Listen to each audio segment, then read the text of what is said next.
Well, hello, my friends, my fellow Americans. Today, I wanted to try to talk about and comment on this story that's going on in the news about this Christine Ford, Dr. Ford, and Brett Kavanaugh, who is being considered as a Supreme Court justice. And the backstory is about 30 years ago, when these two were both in high school, Christine Ford, Dr. Ford, she alleges that Mr. Kavanaugh, when they were both in high school at a party, they went to these private schools. That she went to an all girls school and he went to an all boys school. And supposedly on one of these nights, in about 1982, like I say, they're both in high school, some 30 years later now, and she claims that Brett Kavanaugh forced her into a room. Well, she said she didn't know who forced her into a room, but she was at this party. When she showed up, she said that Brett Kavanaugh and this other kid, I can't remember his name right now. I'm just winging it. I should have said that off the bat. Been wanting to do this for a long time, talk about politics, get into it, talk about it. And I thought, why not? So without any rehearsal or practice, boom, here I go. So anyway, back to the story. So she said that she came to this party because there was a friend there she wanted to see. You know how boys and girls, you know, they go to these parties to hang out with each other, something like that. When she said when she got there that he was Brett Kavanaugh and this other guy that she claims was in the room. I don't remember his name. I wish I did. But if you're familiar with the story, you know who I'm talking about. But I'll get better at this. I'll get a computer in front of me. But anyway, so she, after about an hour, needed the bathroom, so she goes upstairs. And boy, I'm making this too long. But she goes upstairs and she said that somebody from behind her to use the bathroom, and somebody from behind her shoved her across the hall into a bedroom. Okay, and in this bedroom there was some music going, and Mr. Kavanaugh and this other guy came in the room. They turned up the music a little bit louder, and then Brett Kavanaugh forced himself upon her, basically, and was groping her and trying to get her clothes off, she said. And she says she believes that had he been able to get her clothes off, he would have raped her. And she says, but that was impossible because she was wearing a bathing suit, one-piece bathing suit under her clothes. So anyhow, and she said she had one drink. She also says she remembers very well that it was Mr. Kavanaugh. She'd been examined in the hearings today that Congress is having, and she said she remembers very well it was not mistaken identity, that it was Kavanaugh. But while giving her testimony, some of the things that stood out to me that I want to comment on are one of the things that she said happened was that this friend that she kind of liked,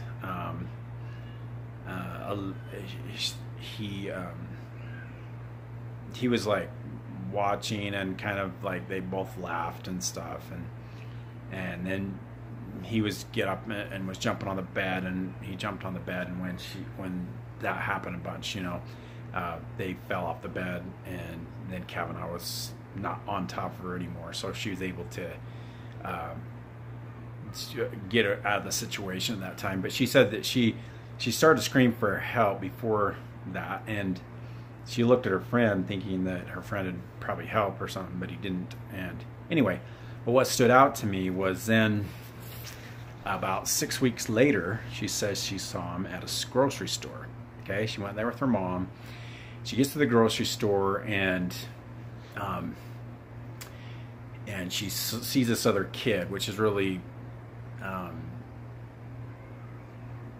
interesting. The way she said it. She says that she wanted to say hi because, you know, she was kind of a friend, and she kind of ran into him, and she wanted to say hi to him, so she said hi. And then in her statements today, she says, well, but when she did, he seemed nervous and like he was avoiding her, and she seemed surprised by that. And also she said that he looked sick. So what's incredible to me to think about this is that why would she be surprised that he seemed nervous or sick? And she tells us as though like, oh, I was like, oh, I just want to say hi, and then he seemed nervous and then almost looked sick. To me, that's not credible. It's the story doesn't match what reality would be, I don't think. It seems to me that if you have somebody that is that you almost got raped and they watched, and you know, this is not somebody you go up to later and say, hi, how's it going, and all that, you know what I mean? But she did, and then she said that she was surprised that he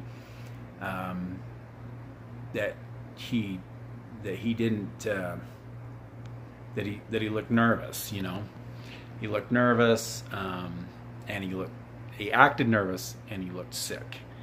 So this to me is one incredible piece of information that doesn't really stack up. And just her whole testimony, watching it today, there was several things I'm trying to remember.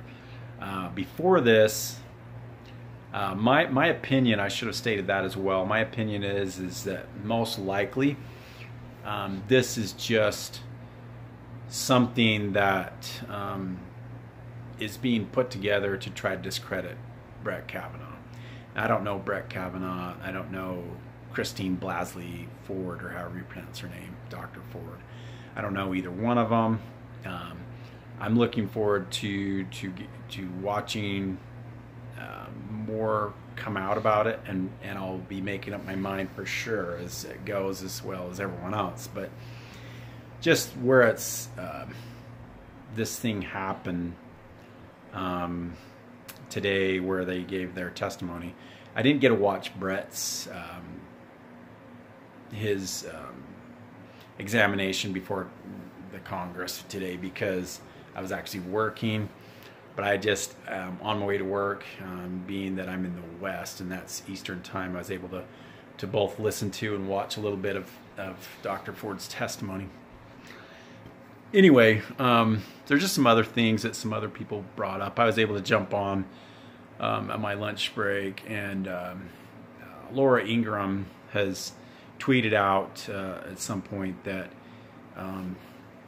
she didn't want to come give her testimony. That is, Dr. Ford claimed that she couldn't get to New York to do this because she was afraid of flying, since this was so traumatic to her, this experience.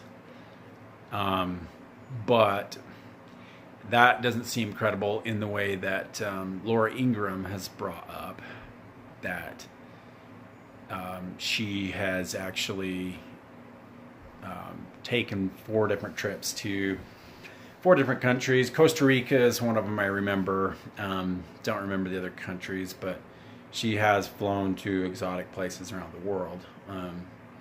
So that doesn't seem to be truthful, that she wasn't able to fly because flying scares her.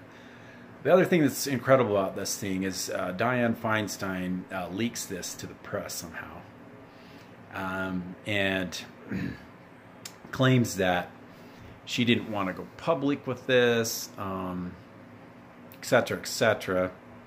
Watching her give her testimony, she looked very comfortable. I mean, not at first, but after she got going, she looked very comfortable and very happy to be there. She looks like, I don't know, I sense there's some things that aren't quite right, but that's my opinion with her.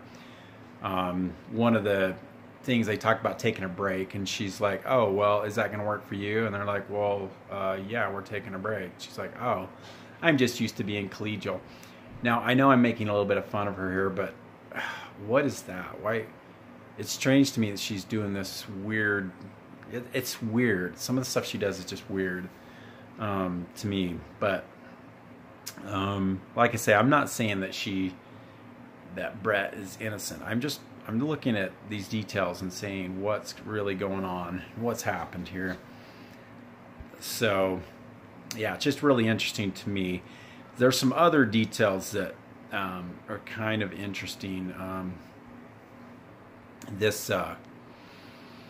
She claims that she wanted to remain anonymous, and then she called, I think it was the Wall Street Journal, like 4 times, and she didn't want the story to go out.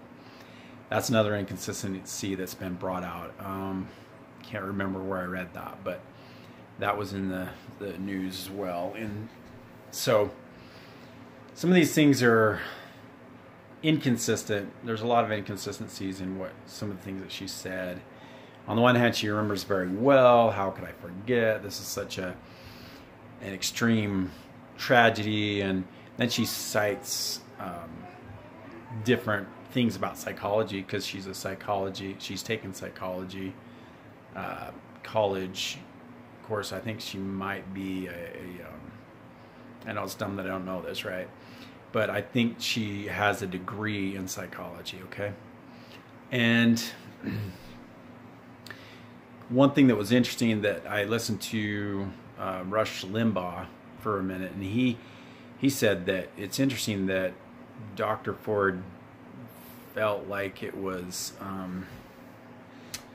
strange to do this polygraph test, and because in the questioning it was like, well, this can either prove you to be innocent or to prove you to be, and then they used a word here again. I'm not prepared, but there was a word that they used that I don't remember what the word is, but there's only A or B, right? You're innocent or you're guilty, right? So those are the 2 options that are available, and she seemed to struggle with that understanding anyway, and I thought that was strange. So the other thing that I thought was interesting and striking is that she claimed that, I listened to her